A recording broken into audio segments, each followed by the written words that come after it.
That's your, oh.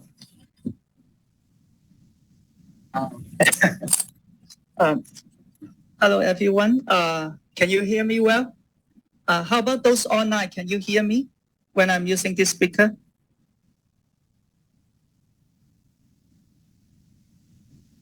They say yes. Okay, thank you very much.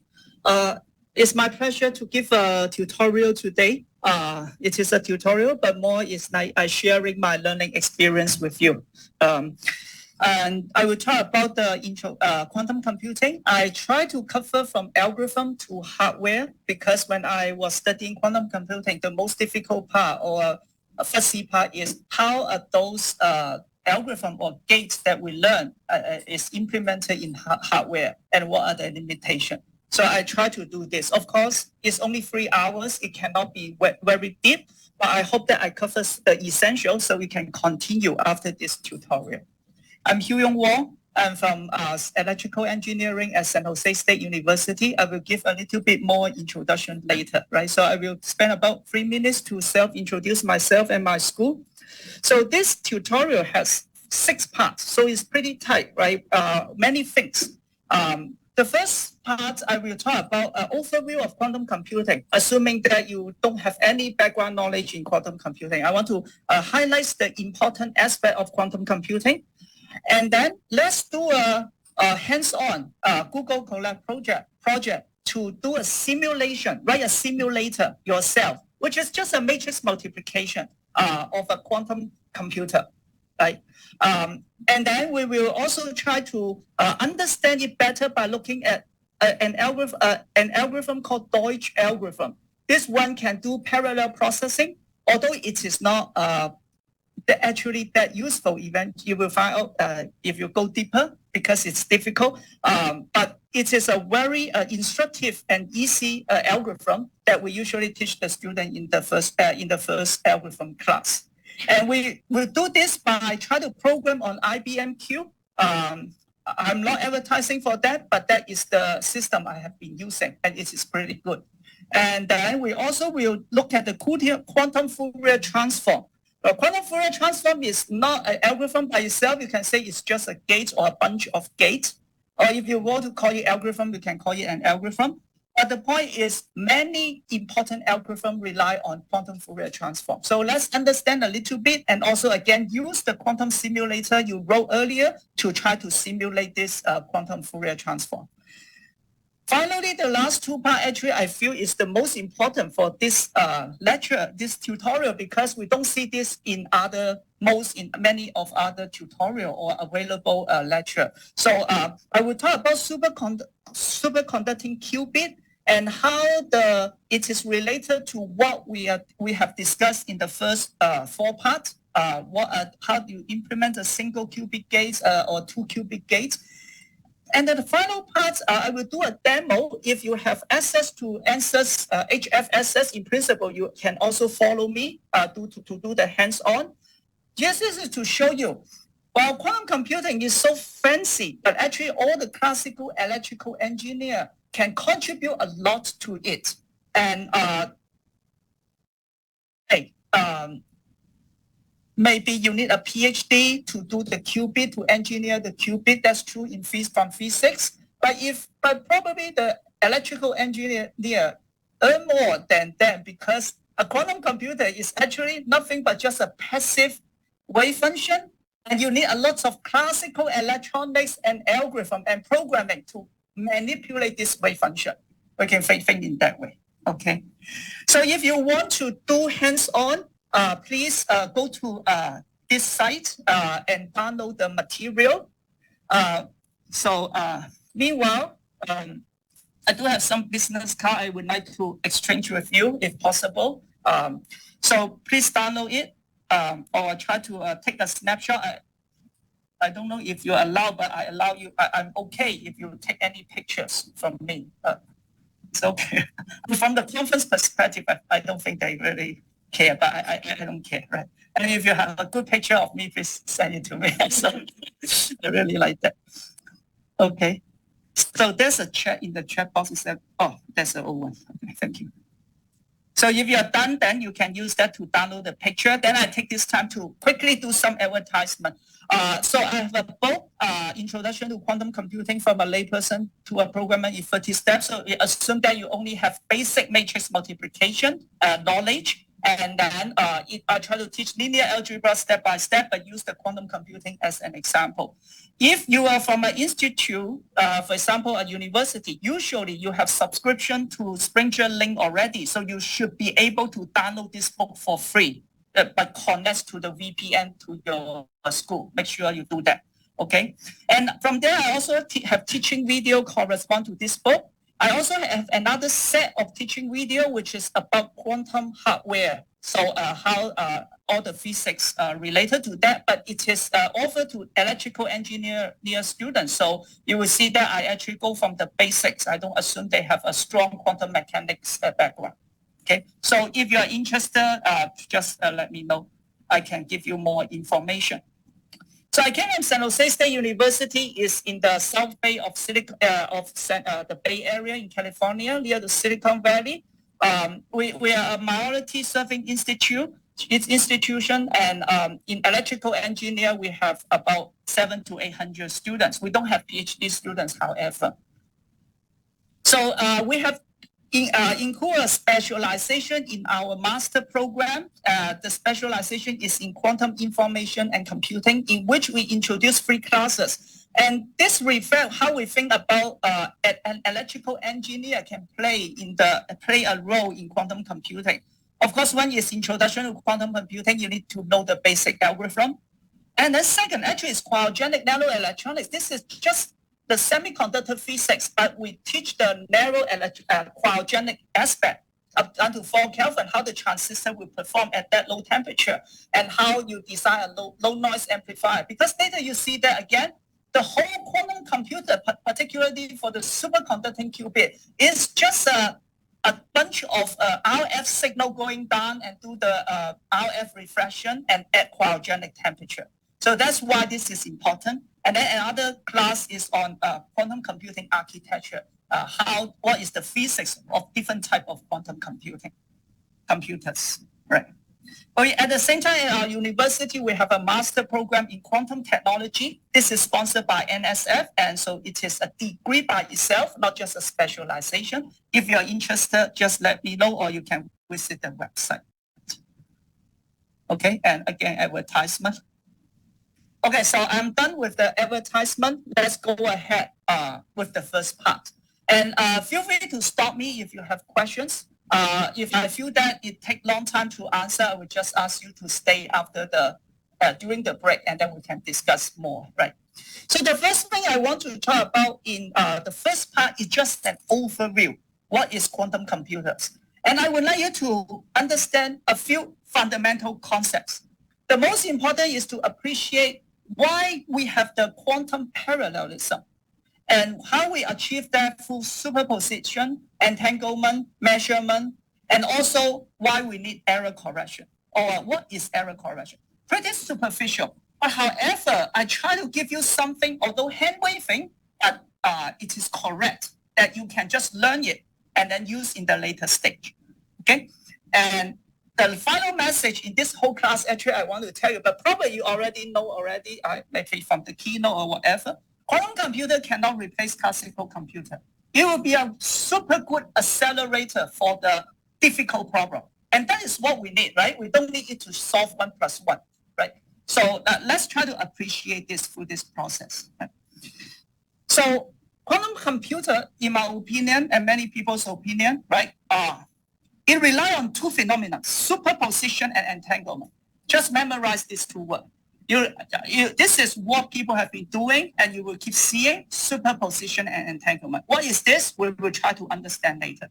And in my opinion, people usually do not talk about interference. Interference is very important. Interference is how you can get the answer you want from quantum computer, because it contains a lot of information. You are not going to get all the information is stored. You will try to use interference to get the information you want. Okay, so that is the main point. We will see this in the Deutsch algorithm also. Right? 2 types of quantum computer. One is the gate-based, which is what we are talking about today, and many people have been doing, that is like this. It looks like a semiconductor circuit. You have different gates, and gates or a NOT gate or whatever, but they are not exactly the same. I will explain later. What is the difference here? One difference is that from left to right, it is the time. It is not the space. Okay, we'll look at this later. Another is quantum annealing. Quantum annealing is to map. You use some quantum qubit to map to some real problem, right? You write down the Hamiltonian, or in other words, the physics of the qubit. And then you try to map it to some very difficult problem. Some of you may know, like NP-hard problem, right? Like coloring problem, set problem, traveling salesman problem. You all can reduce it to map it to the equation of the system. And then you let the system relax to find the minimum energy. And by finding the minimum energy, then you find the solution of the problem you want. And why this is good? Because in quantum annealing, due to the formalism, you can also have like some tunneling, quantum tunneling, to help you to find the minimum landscape. So if you have done optimization in classical approach, you know that there can be some annealing, right? You just keep jumping around, and hopefully eventually it bring you to the minimum of the whole landscape. But you may stuck at local minimum. But quantum, you can imagine quantum mechanics allow you to tunnel through a barrier, right? So it is the same here, although this is not the real space tunneling, but a tunneling in the abstract space, but the formalism is the same. In other words, is that classically you may start at this point, but quantum mechanics allow you to maybe tunneling, then eventually you find the minimum point. So at this moment, in my opinion, this is more profitable, like D-Wave, right? They already have this, and it is maybe they will realize business revenue much quicker than the gate-based model, because the lack of the error correction at this moment for the gate-based, right? But we will talk about gate-based. So we have many applications. We won't talk about that. Yes. Oh, it is the interference, what you see in the wave mechanics like that. So you have like constructive and destructive interference. Yeah, good question. So then let's talk about state. Right? This is some basics. In classical computing, we have states 0 and 1. We can represent by anything like transistor open and short. In quantum computer, it is the same. And you have something called basis state. Just like in 2 dimensions, you have X hat and Y hat. These are the basis state. So in that case, you actually can represent them by classical element also, like a transistor open and short. If you only care about the basis state, it's the same as a classical computer. Here I introduce a Dirac bracket notation. Don't get scared by this. It basically is just a notation. And whatever inside is just a description saying this is the state of 0. I could put 0. I could put ZERO English. I could put Japanese, Korean, Arabic, whatever. It is still represent the same state. We'll just say there is a state called state 0. Okay? Then what's so special about quantum computing? Quantum computing is that you can have a state that is in the superposition of 0 and 1. It's difficult to imagine, but we can imagine in this way. Some people propose that, well, a spinning coin, is it face up or down? Right? In classical, we say if it is head and it is 0, it's tail, it is 1.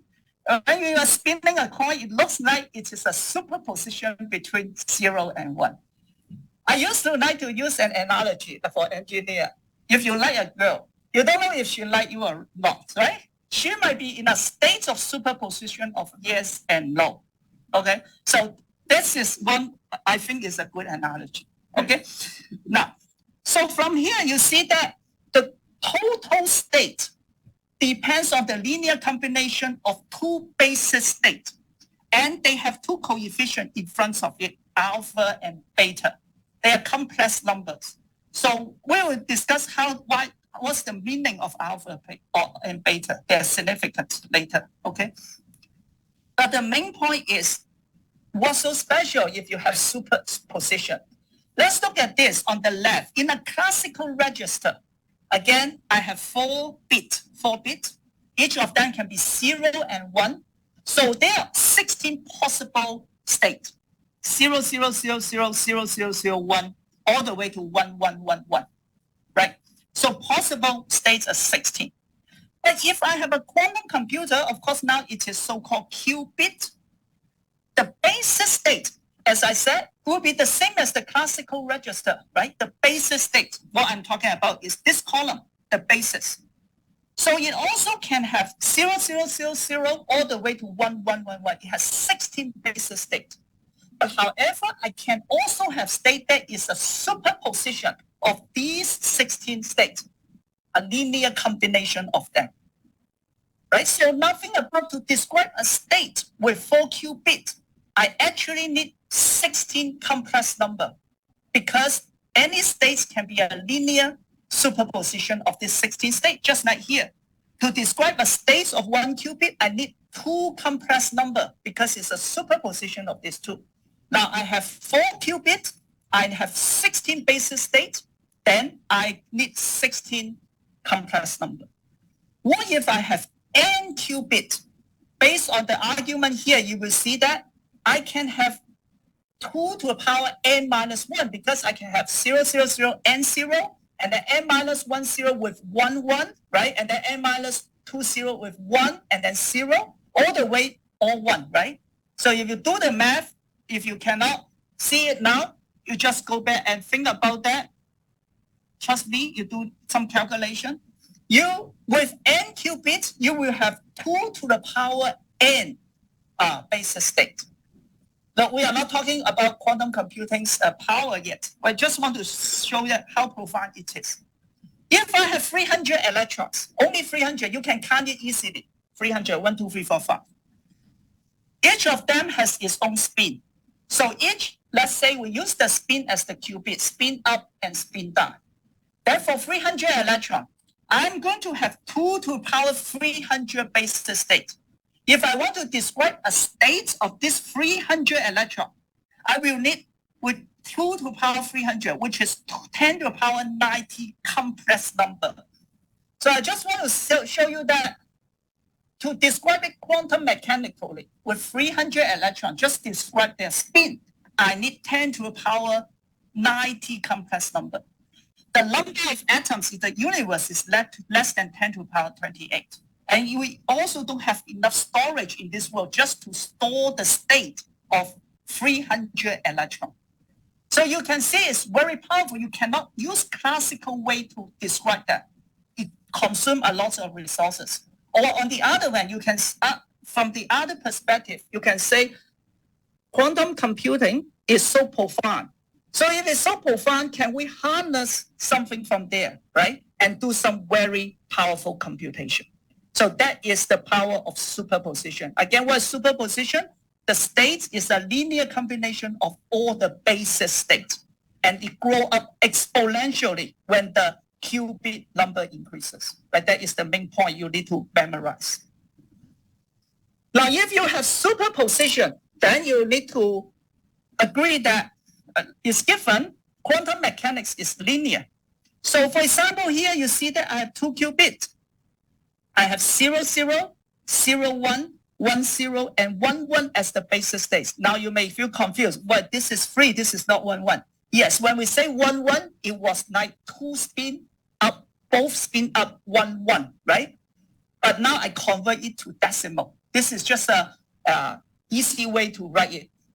So again, I tell you, in this so-called bracket notation, it doesn't matter what is written inside. It's just a description. If I were allowed to write it in English, why I cannot write it in decimal, right? So 1, 1, I can call it 3 or THREE or whatever. As long as you agree with me what it means. It refers to the 4th basis states of 2 qubits.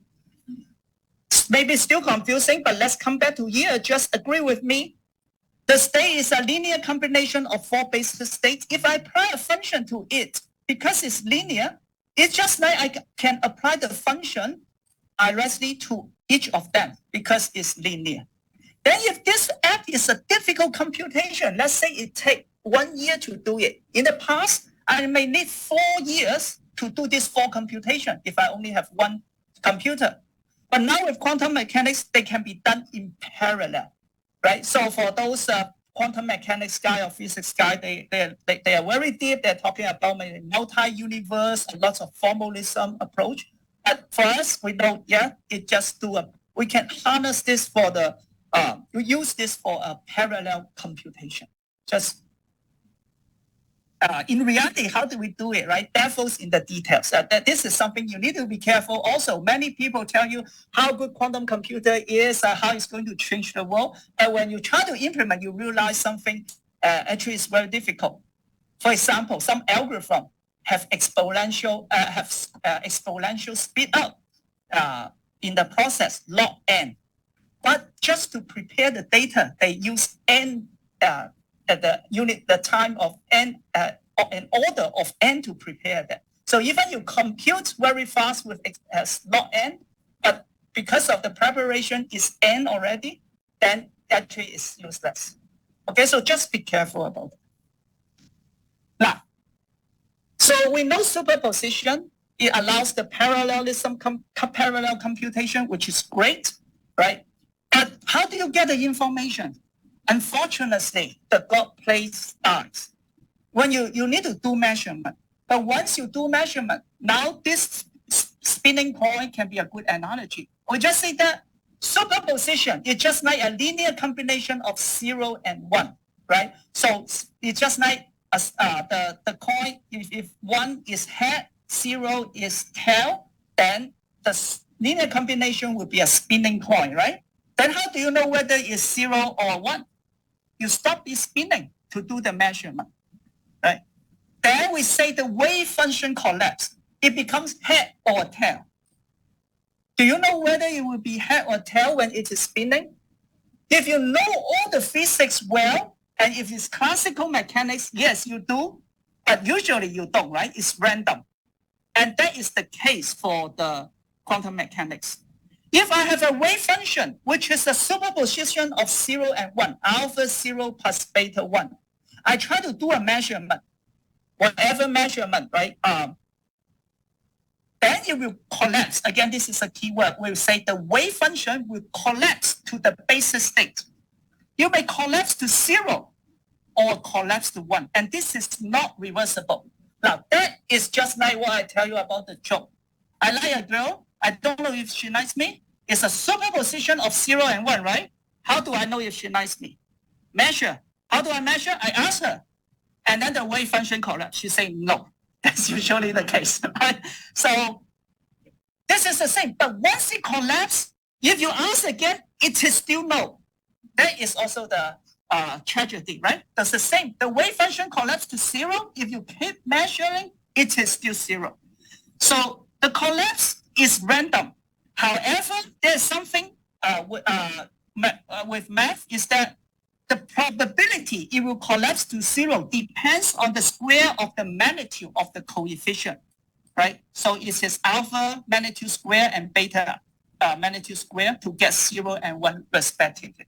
Other than that, everything is random and it's not reversible, right? So now you may start feeling that quantum computing is useless, right? Yeah, you have done so many parallel computation, but actually I do not know what is the final answer in the wave function because how do I measure it? Every time I measure, it collapses to one wave function, right? So maybe I can prepare a lot of them, identical ensemble, and measure many times. And the best I can get is just alpha square and beta square. I even don't know what is alpha and beta from experiment. And that's why we need interference. We need to design some very smart algorithm that we will look at it later. Right? So that is measurement. Another important thing is the entangled state. Let's just take a look. It's a little bit deep, but still good to have an idea. I have a state here. It's a linear combination of 4 basis states again. So there is 2 qubit again. 2 qubit 0, 0, 0, 1, 1, 0, and 1, 1. Right? I mean, these are the basis states. So what I mean is I have the 4 basis states of 2 qubit, right? There are 4 basis states. Just like you have 2 coins, and then head, tail, head, and then tail. But this state is a linear combination of them. They have the coefficient of 1/2, negative 1/2, 1/2, and negative 1/2. Now, we did not talk about tensor products, but just treat it that we can actually factorize the system into 2 subsystems. So this is talking about the states of 2 electrons. I can also describe it as a product of the first electron of the states of the first electron and the states of the second electron. Okay, so we form a larger space by doing a tensor product of 2 subsystems. So in this case, if you treat this as a regular multiplication, you will find that this can be factorized to this. So basically, this is saying that the state in this total system, in this 2 electron system, can be described by as the state of the first electron multiplied by the states of the second electron. So they are not coupled. I can describe them individually. So this is not interesting. Classical simulation can do this very well. But in quantum mechanics, there is some superposition. No matter how you do it, you cannot factorize it into the states of a single electron and the product of 2 single electrons. Not a good analogy, but again, like myself have a state, my wife has her state before we marry. You can describe ourselves separately.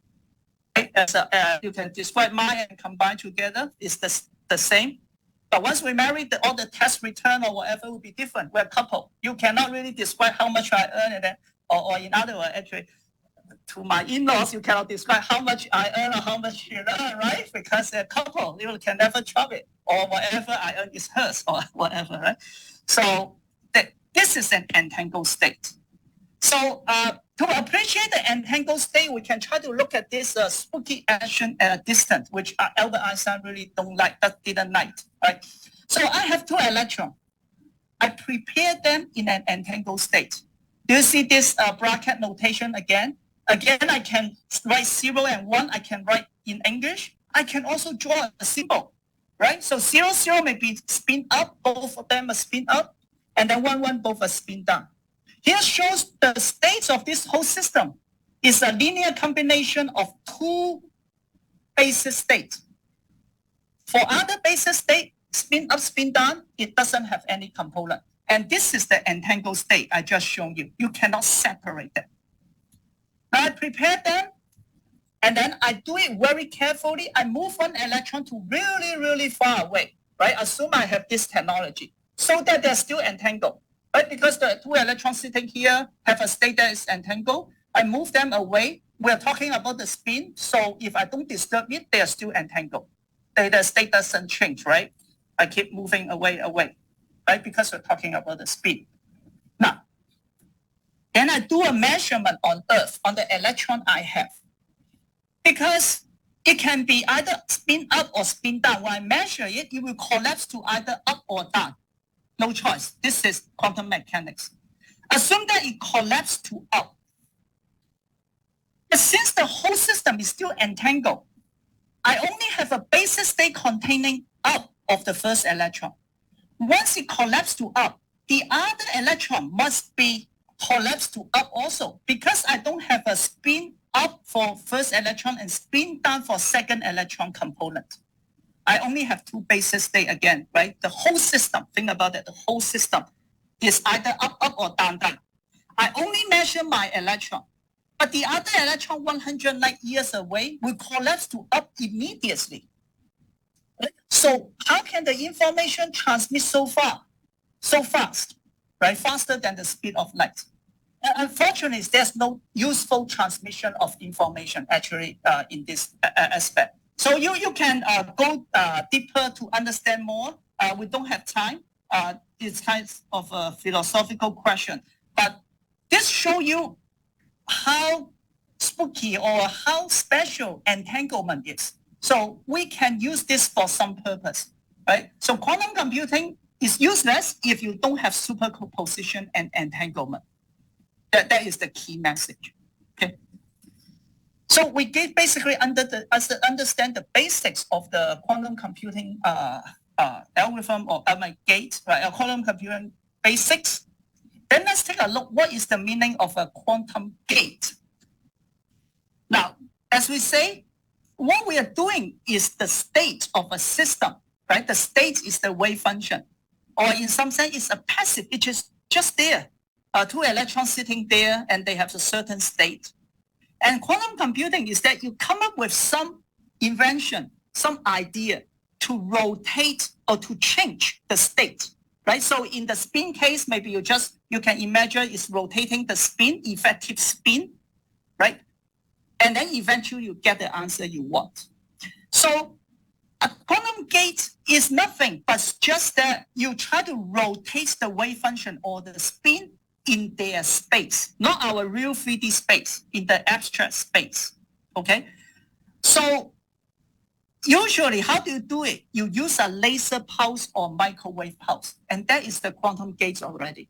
So unlike in classical electronics, we will draw NMOS and a PMOS transistor connect to VDD and ground, and then it become a NOT gate, and then your signal propagate from input to output, then you realize the NOT operation. Here is no. You have the qubit in front of you. You shoot a laser pulse or microwave pulse, they interact, you shoot the correct one, then it's going to rotate. The state rotate is not really a ball rotating in front of you, but the state rotate to the answer you want. For example, if you have a NOT gate in quantum computing, then you will just make 1 to 0 and 0 to 1 through that rotation.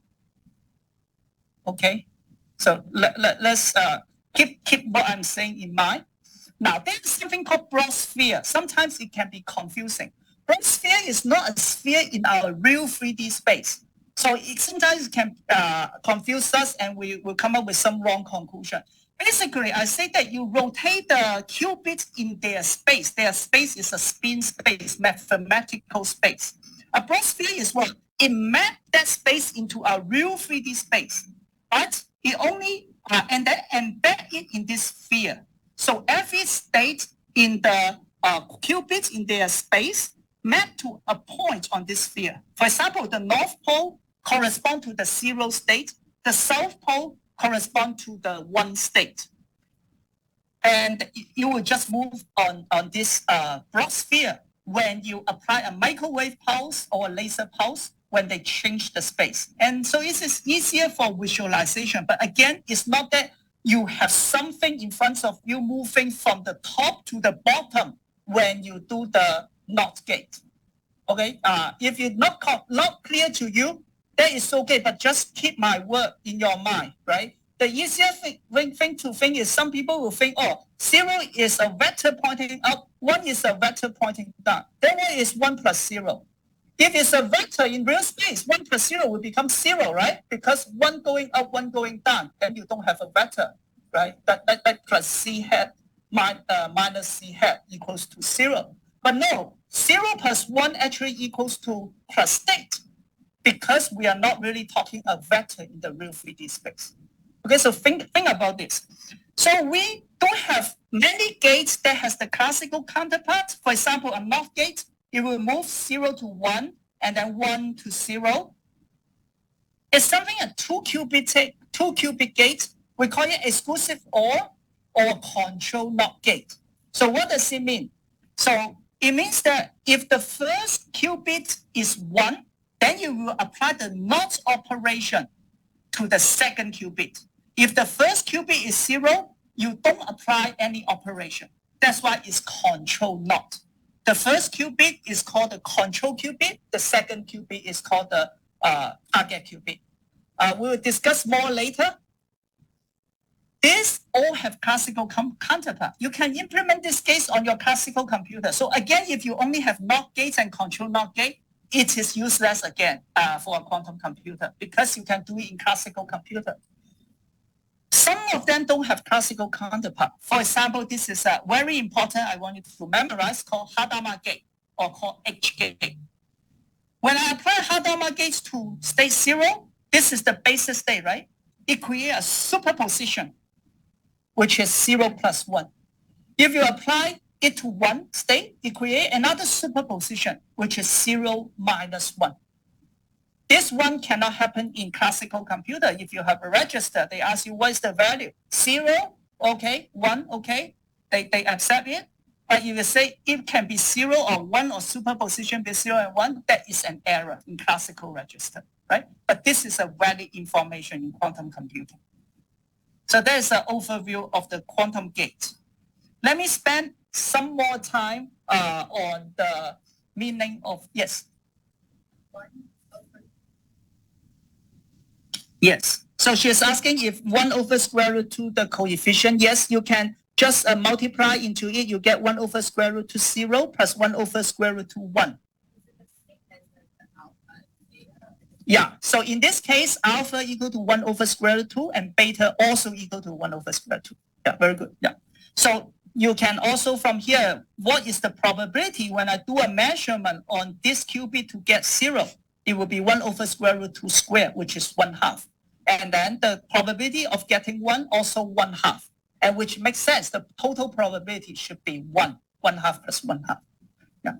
So what is the maximum value over alpha? Maximum value of what? The maximum value over alpha. What vector? Alpha. Oh, maximum value of the coefficient. Yeah, so maximum will be 1, right?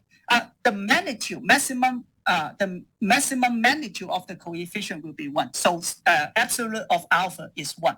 So when that is 1, then others will be 0, right? Because you need to add up to 1.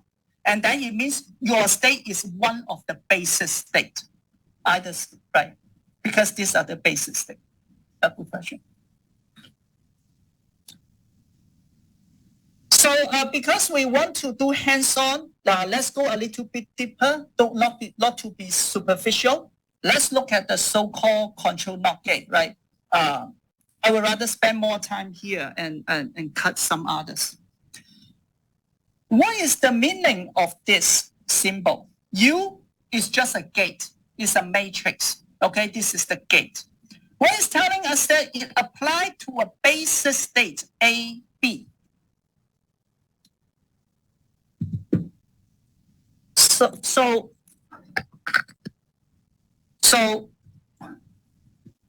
what is AB, right? It's just saying that A can be 0 or 1. B can be 0 or 1. So basically, just say you apply the basis state, you can be applying to 0, 0, 0, 1, 1, 0, or 1, 1. Right? So AB is just a symbol. That's it. And you define a gate by telling us how it transforms the basis state. So here you say that if you apply to AB, which means you have 2 qubits. The first qubit, A, is unchanged. This is the first qubit. But the second qubit is going to change to A exclusive OR B. This is a classical exclusive OR. And if you forgot about this, you can Google, but basically exclusive OR means that if the first one is 1, you need to apply a NOT to the second one. Okay? Or that it is trying to count how many 1 it has. If it has odd number of 1, then it is 1. If it has even number of 1, then it is 0. So let's look at an example, will be easier. Exclusive or, apply the control NOT gate to 0, 0 state. Then based on this, A is 0, B is 0. So I have 0 for the first qubit, does not change. The second qubit becomes A exclusive or B, so 0 exclusive or 0. And this is 0. So it becomes 0, 0. So it means that I don't do anything when I apply to 0, 0. 0, 0 still stay as 0, 0. Again, 0, 0 is what? The basis state of 2 qubit, right? 1 qubit, you have basis state 0 and 1, like the coin, up, tail, and head.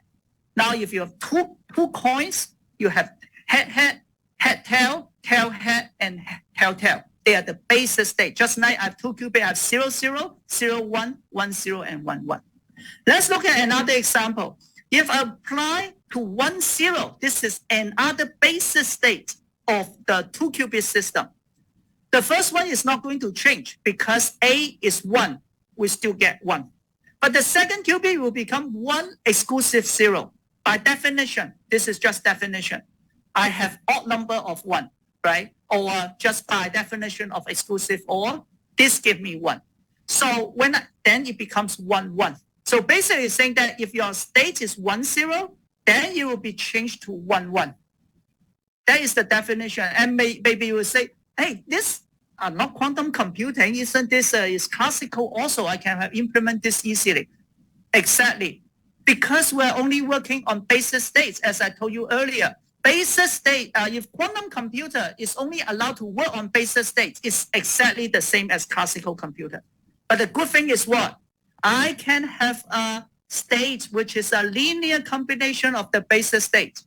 When I apply exclusive OR, this is the symbol of an exclusive OR gate or control NOT gates. They are the same. C NOT gates and exclusive OR. They are called at different time, but they are the same. The top is the control qubit again, right? The top one, this is the control qubit. And then the bottom one is the target qubit. So I come in as a superposition of all the basis states. After this control NOT gate, what happened? The 0, 0 component, because it's linear, so it applied to them individually. 0, 0 is still 0, 0. 0, 1 is still 0, 1. But 1, 0 will become 1, 1. That's why we have gamma 1, 1 instead of gamma 1, 0. And then 1, 1 based on here becomes 1, 0. We have delta 1, 1. Delta 1, 0 instead of delta 1, 1. And that is the control NOT gate. If you have not learned this before, it's difficult to digest or memorize. But the main point I want you to remember is that whenever you see a gate, you want to understand what they mean or define them. You define them by how they rotate, transform the basis state. And then every quantum state is a superposition of the basis state. You apply to a superposition state, you will get something very different from classical computer. Is that okay? Yeah.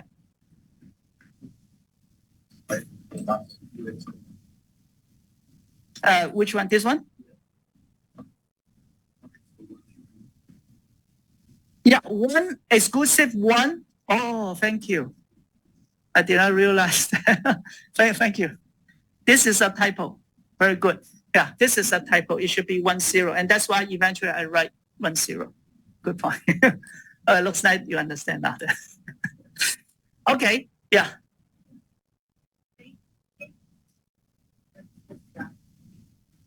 No, it can be excited state. So she's asking, is the basis state the ground state?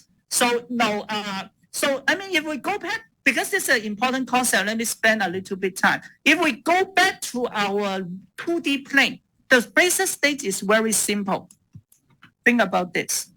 I have X and Y, and each of them is called X hat, Y hat.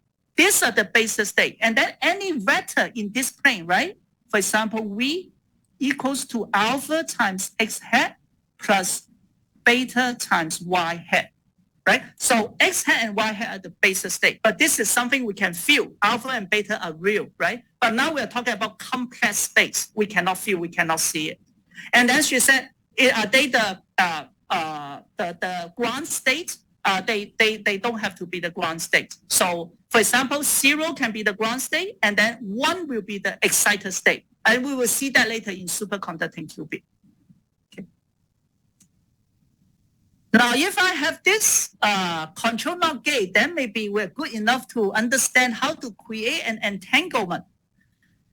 Now we prepare both qubits in the one of the basis state, and this is the ground state. So you'll find that in quantum computer, we all start from 0, which is the ground state. So why is that? Because it's very easy to relax the system to ground state, right? To prepare that. So you just wait for a long enough time, and they will just eventually all relax to ground state. So I have 2 qubits. One is at 0 state, another at 0 state. So total system is the tensor product of them 0, 0, right? Just 2 coins, one is head, another is head. Then the whole system, the 2 coins are head, right? They're at the one of the basis state and happen to be the ground state. We now apply the Hadamard gate I told you earlier. Hadamard gate, what does it do? If you refer to here, if you apply to 0, it changes to the superposition of 0 plus 1. So for the first one, it becomes I only apply to the first one, right? So the first one becomes 0 plus 1, 1 over square root 2. This is what this 1 qubit gate did to the upper qubit. The second qubit did not see anything, so it stayed at the 0 state. And then because it's linear, right, we did not go to the math, but you just agree tensor product is just like multiplication. Then I just distribute B into it. So 0 times 0, I got 0, 0. 1A times 0B, I got the 1A 0. This is not entangled because I clearly show you that this state is a product of the state in 1 and also in A and another state in B, right? The B is at the basis state, the A is in a superposition state. Then I apply a control NOT gate. So do you still remember what is control NOT gate? If the controlling qubit is 1, the next qubit will get flipped. So I did not mention this. Basically, if this is 1, 0, the second qubit 0 become 1. If this is 1, the second qubit 1 becomes 0, right? Because it's control NOT. So now we can use this knowledge. I have 2 basis states, and they are superposition to form the total state.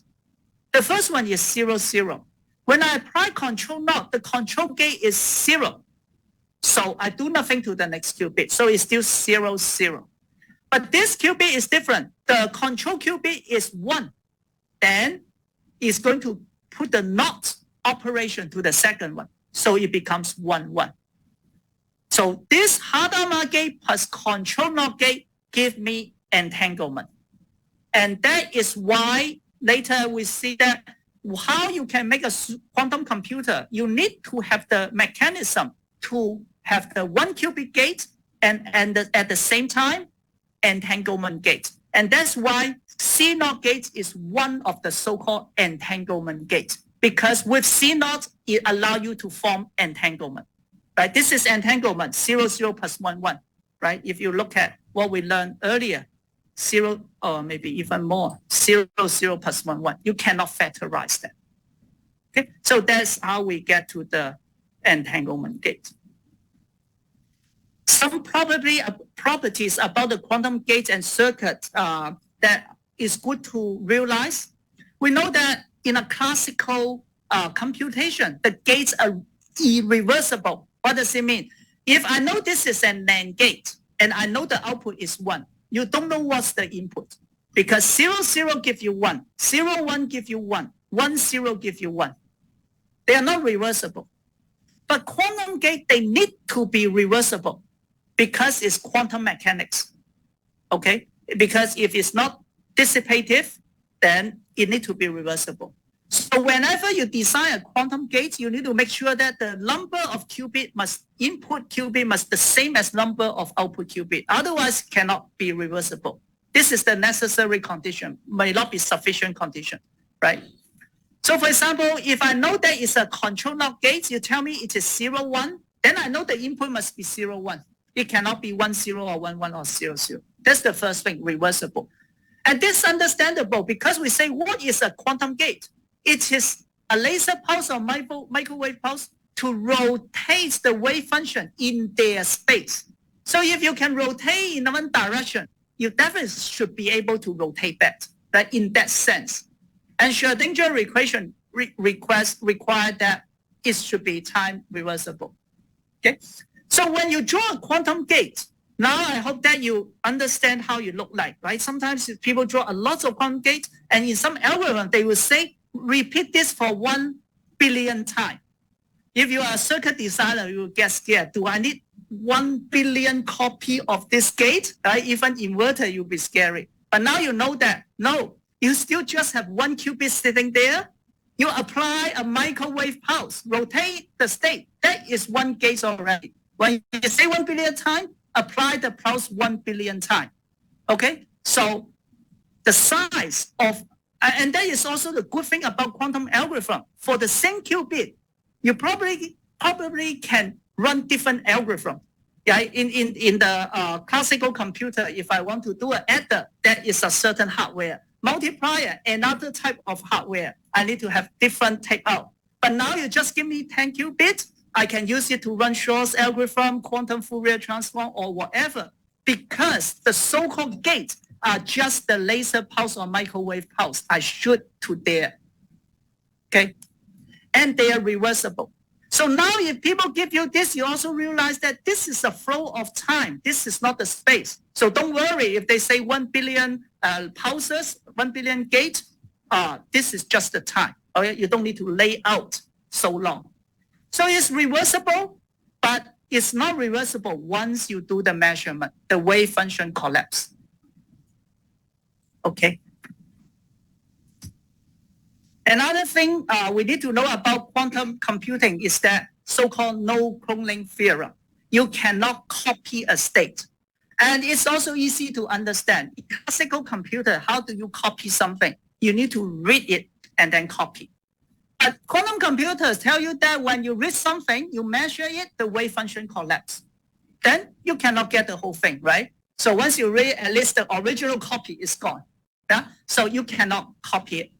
In that case, it makes error correction very difficult because in classical computer, for example, we can easily do error correction code by repetition code. You just copy many times and send it over the noisy channel, and you just decide what it is based on statistics. But luckily, people are really smart. They come with something called syndrome measurement. Of course, they are more advanced stuff. I don't understand, right? But basically, it's like this. I make it as an analogy. If I have fever, if a doctor is super smart, probably the doctor doesn't need to take my blood and do some tests to know whether it's COVID or regular flu. Maybe he will just say, touch my head, or what is the temperature, how I cough, right? And all the syndrome, then he can decide whether I got COVID or flu, right? So this is similar to this. We have a state here. Okay, and then we try to entangle with some auxiliary or ancillary qubit. These qubits are useless to us, but it's very important for the algorithm. We entangle it, basically saying that we kind of relate them, bind them together, and then we go through a noisy channel. In this noisy channel, the qubit may got flipped, but because they're entangled, I will just measure this auxiliary qubit. I'm not touching my real qubit. But because I use a smart way to entangle them, if I find out that my auxiliary qubit was in a certain state, then I know immediately my qubit maybe got flipped. 1 becomes 0. I'm not going to measure my qubit, but I will apply a pulse to correct it because I know it is flipped. Okay, so let's look at an example. Let's see if you can follow, right? If you can follow, I say, then you understand all I have taught already. So let's do it slowly, one by one. I want to transmit 1 qubit, which is a superposition of 0 and 1 state. So it's a linear combination, alpha 0 plus beta 1. I want to transmit here. Then I have 2 auxiliary qubits. I do entanglement to them. So what does it mean?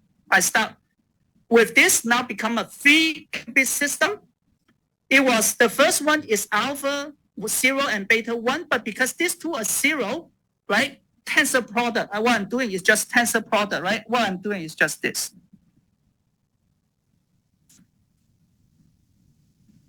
I did not talk about tensor product in detail, but you trust me, it's just like multiplication. Trust me for now, right? So I have this one multiply 0, then I combine them. And note that I did not say that when you say something multiplies tensor product something, it's the same if you write it in this way, because I know that it's tensor product. And it is okay, you just combine them, because again, it's just a description. You can put English, Arabic, whatever, up to you, right? So this is the initial state. Is this okay, everyone? I go through two entanglement gate or control NOT gate. Again, what is control NOT gate? If the first qubit is 0, I do nothing. If it is 1, I flip it. Now let's look at 0, 0, 0. Because it is 0, right? This is the first qubit. So I do nothing to the 2 qubit here. So I still 0, 0, 0. But for this term, this basis state, the first one is 1. So I'm going to first apply a NOT gate to the second qubit, so it becomes 1. And then I apply a NOT gate to the third qubit, become 1, 1, 1.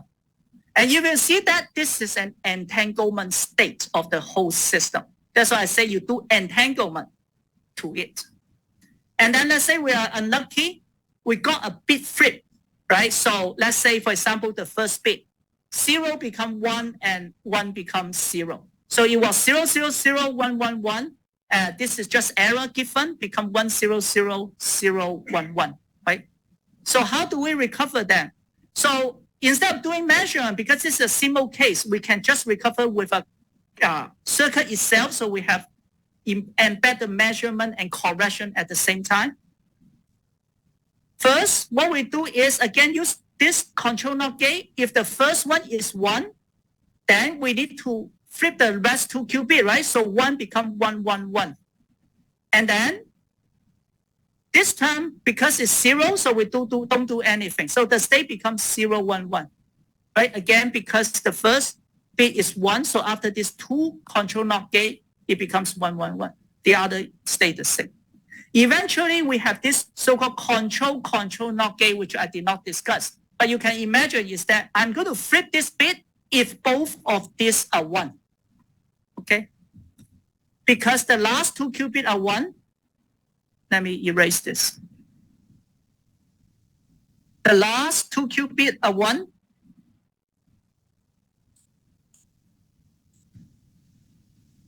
And I control gate is here, right? Then I'm going to flip the first qubit. So same for here. So I flip it. So you see that now I have junk here. It becomes 1, 1. But I don't care about this auxiliary bit. I'm going to dump it. What I care is that now I recover my bit to alpha 0 and beta 1. A very smart design, right? I cannot come up with it. Of course, this has, you will see. Then how about it's not flipping error, it's a phase error. Then you need a more sophisticated circuit and algorithm. But this just to show you the main concept is that you entangle it with auxiliary qubit. And then you try to interrogate to measure the auxiliary qubit. Based on those information, you know what happened to your real qubit. Then you decide whether you want to correct it or not. Okay. And if you like, go through this exercise because the error can flip at the second qubit and last qubit also. So this is also something important to realize. When people say, I want to add more qubits to have a protection on my real qubit, you actually make it more susceptible to more noise because the qubit you add actually will also be flipped, right? So there is a balance between how many qubits you use to do the correction. Okay, yeah.